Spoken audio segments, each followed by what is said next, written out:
भगवान श्री कृष्ण का जीवन अलौकिक लीलाओं से परिपूर्ण आदर्श जीवन के साथ ही श्री कृष्ण में मानवता के सभी चरम और परम सद्गुणों का पूर्ण विकास था। गान विद्या और नृत्य कला के निपुण ज्ञाता ही नहीं थे, वरन अपने काल के श्रेष्ठ समान सुधाकर भी थे। महान योगेश्वर तथा आदर्श राजनीतिज्ञ थे। उनकी राजनीतिक कुशलता तथा मानवतावादी पवित्र राजनीतिक ज्ञान की कहीं कोई उपमा नहीं है। उसमें आदर्श, त्याग, न्याय, शक्ति, दया, उदारता, यथार्थ, लोकहित तथा विलक्षण जन कल्याण का पूर्ण विकास है। उसमें कहीं भी व्यक्तिगत स्वार्थ, निम्न महत्वाकांक्षा, अभिमान, द्वेष, अधिकार मत तथा भोग प्रधानता को स्थान नहीं है। कौन नहीं चाहेगा कि उसका व्यक्तित्व प्रभावशाली हो, जो दूसरों को प्रभावित कर सके, सम्मोहित कर सके, परंतु क्या आज के इस प्रगतिशील युग में कोई ऐसा व्यक्तित्व है जो दूसरों को प्रभावित कर सके?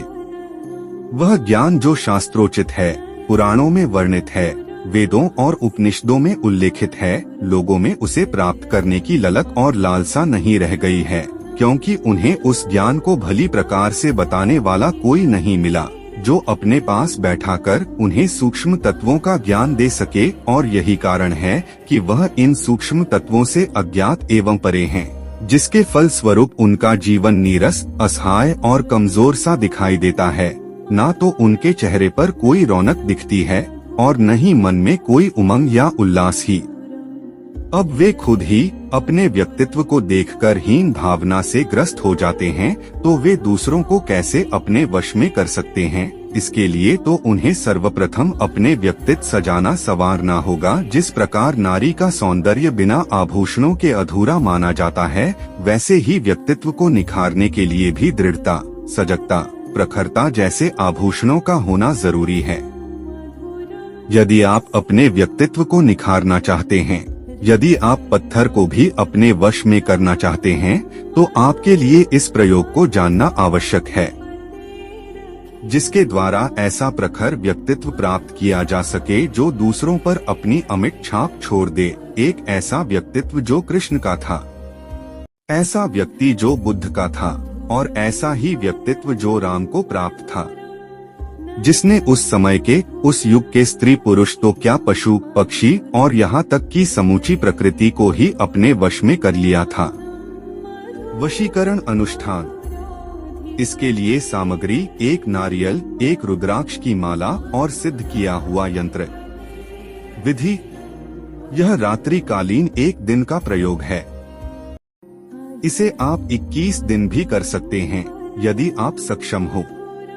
जन्माष्टमी के दिन या जिस दिन आप अनुष्ठान करना चाहे, किसी भी शुक्ल पक्ष के एकादशी के दिन, विष्णु जी के लिए जो दिन शुभ और सकारात्मक हो, उस दिन इसका अनुष्ठान किया जा सकता है और इसका सफल परिणाम देखा गया है। क्योंकि श्री कृष्ण भी विष्णु जी के 8वें अवतार थे। सबसे पहले साधक स्वस्थ व प्रसन्नचित होकर स्नान आदि से निवृत्त होकर पीले आसन पर पीली धोती और दुपट्टा ओढ़कर बैठ जाएं तथा सामने एक लकड़ी के वजोट पर पीला वस्त्र बिछाकर थाली में कुमकुम से 5 बिंदियां बनाकर अक्षत छीट कर कृष्ण जी का फोटो या मूर्ति, नारियल कलश स्थापित कर दें और उस नारियल पर कुमकुम से 5 बिंदियां लगा दें।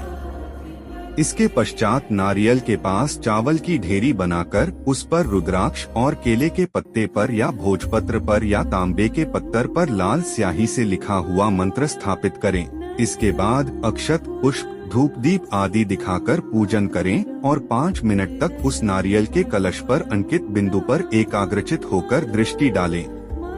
उसके बाद हाथ में जल लेकर अपने नाम व पिता का नाम, शहर, स्थान आदि का उच्चारण कर अपनी मनोकामना को पूरी करने का संकल्प करें और फिर गंगाजल को जमीन पर गिरा दें। इसके बाद लिखा गया मंत्र ओम क्री कलकय क्री फट 1008 बार बोलकर सिद्ध कर लें। सिद्ध हो जाने के बाद यह प्रभावशाली यंत्र बन जाता है, जिसे आप किसी भी मनोवांछित इच्छा के लिए उपयोग कर सकते हैं। अब पूरे विधि विधान के साथ पूजा कर, जिसमें अक्षत, फूल, पान, सुपारी, नैवेद्य, पुष्पमाला, कपूर, हवन सामग्री, घी का दीपक जलाकर एकाग्रचित होकर पूजा करें। पूजा में आपका साफ सुथरा तन मन होना चाहिए। किसी के लिए नेगेटिव भावना नहीं होना चाहिए। फिर आप इस मंत्र से 11 माला हवन में घी की आहुति देते हुए करें। उसके बाद कृष्ण जी की आरती करें। उसके बाद सुबह होकर सारी पूजा सामग्री को कुएं में या तालाब में विसर्जित कर दें और यंत्र को अपने पूजा घर में रखकर विधिवत पूजा करते रहें। 1008 बार जाप करना आपको कठिन जरूर लगेगा, क्योंकि यही जाप आपको सिद्धि प्रदान करती है, जिसे आपकी मनोकामनाएं पूरी होती है और बिना कठिनाई का सामना किए सुख की प्राप्ति नहीं होती है। पहले के ऋषि मुनि कालांतर तक वर्षों तक तपस्या करते थे, तब जाकर उन्हें मनोवांछित इच्छा की प्राप्ति होती थी। यदि इतना आसान होगा तो सब लोग अपनी इच्छा चाहे वह अच्छी हो या बुरी हो पूरा कर लेंगे। कुछ लोग ही दृढ़ निश्चय होते हैं और इसको प्राप्त करते हैं।